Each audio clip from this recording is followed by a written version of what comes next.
ভাই আগামী তো আমাদের কোনো গ্যারান্টি নাই। গ্যারান্টি আছে?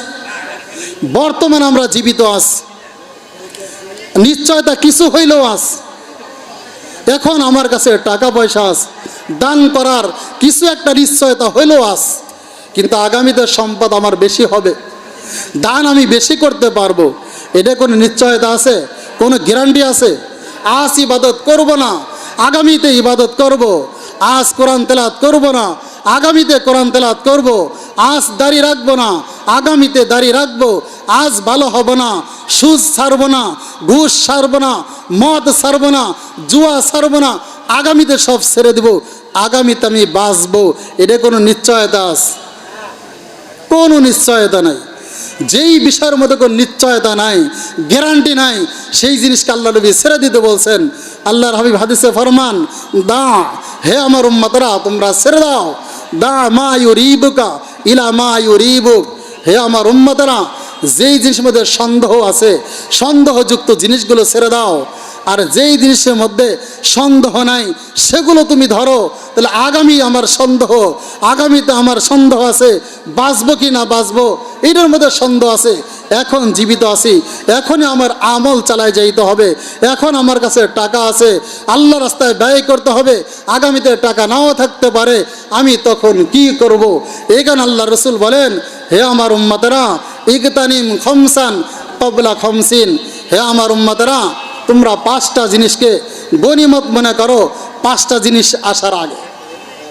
5টা জিনিসকে মূল্যায়ন করো, গনিমত মনে করো 5টা জিনিস আসার আগে। 1 নম্বর জিনিস, শাবাবাকা কবলা হারামিক। হে আমার উম্মতেরা, তোমাদের যে যৌবন শক্তি আছে, এখন যে জোয়ান আছো, দেহে তোমার শক্তি আছে, এইটাকে তুমি গনিমত মনে করো বার্ধক্যে পৌঁছার আগে।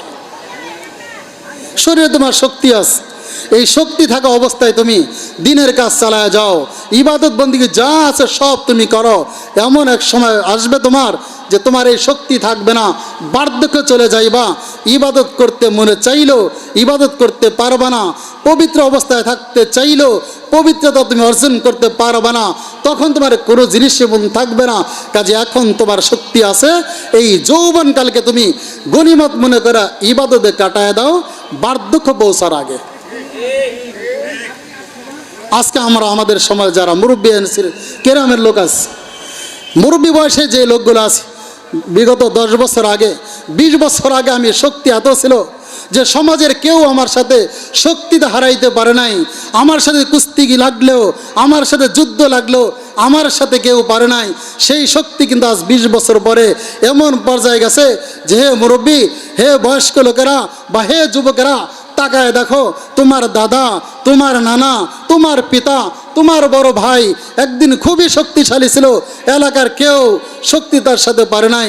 তাকায় দেখো, এখন তোমার দাদা লাঠি ছাড়া হাঁটতে পারে না, এখন তোমার দাদা মানুষের সাহায্য ছাড়া, সহযোগিতা ছাড়া হাঁটতে পারে না। তুমি তোমার দিকে তাকাও, 20 বছর আগে তুমি ছিলা বীর বাহাদুর, এখন তুমি গুজো হয়ে গেছো, তোমাকে লাঠি ধরায় দিছে, তুমি হুইল চেয়ার ছাড়া চলতে পারো না। এখানে আল্লাহর হাবিব বলেন, হে আমার উম্মতেরা, তোমার শরীরে শক্তি থাকা অবস্থায় যৌবনকালকে তুমি ওই বার্ধক্যে আসার আগেই গনিমত মনে করিয়া তুমি ইবাদত চালায় যাও, বন্দিগি চালায় যাও, যত আমলের দরকার তুমি করতে থাকো। খবরদার বার্ধক্য আসার আগেই সতর্ক হয়ে যাও। 2 নম্বর উপদেশ, ওয়াসিহাতাকা ক্বাবলা সুকুমিক। আল্লাহর হাবিব বলেন, হে আমার উম্মতেরা, তোমরা সুস্থতাকে গনিমত মনে করো। অসুস্থ হওয়ার আগে, সুস্থ আছি, ইবাদত আজ করবো না কাল করবো, কাল তো আমি অসুস্থ হয়ে পড়তে পারি, এটা কি নিশ্চয়তা আছে? তাহলে এখন তুমি সুস্থ আছো, আগামীকাল ইবাদত করবা, আগামীকাল ভালো হয়ে যাইবা, এই কথা তোমরা বলিও না। তোমরা আজকে সুস্থ আছো, কালকে তুমি সুস্থ নাও থাকতে পারো, কাজে আজকে তুমি ইবাদত কাটায় দাও আগামীকাল অসুস্থ হওয়ার আগে।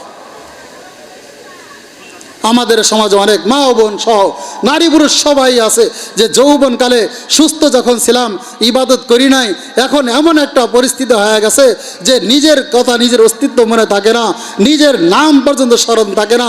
এখন আমি অসুস্থ হয়ে গেছি, সমাজের মধ্যে মাজর হয়ে গেছি, সমাজের মধ্যে একটা বেশি বোঝা হয়ে গেছি, এখনও মসজিদে ইবাদত করতে যাই। ও ভাই, দোস্ত, বুজুর্গ, তুমি তোমার দাদার দিকে তাকায়া উপদেশ গ্রহণ করো, তুমি তোমার বাবার দিকে তাকায়া উপদেশ গ্রহণ করো। তুমি এখন সুস্থ আছো, তোমার ভাইয়ের মতো, তোমার দাদার মতো যদি হাসপাতালে পড়ে থাকো, তখন ইবাদত করার সুযোগ পাইবে না। এখানে আল্লাহর হাবিব বলেন, হে আমার উম্মতেরা,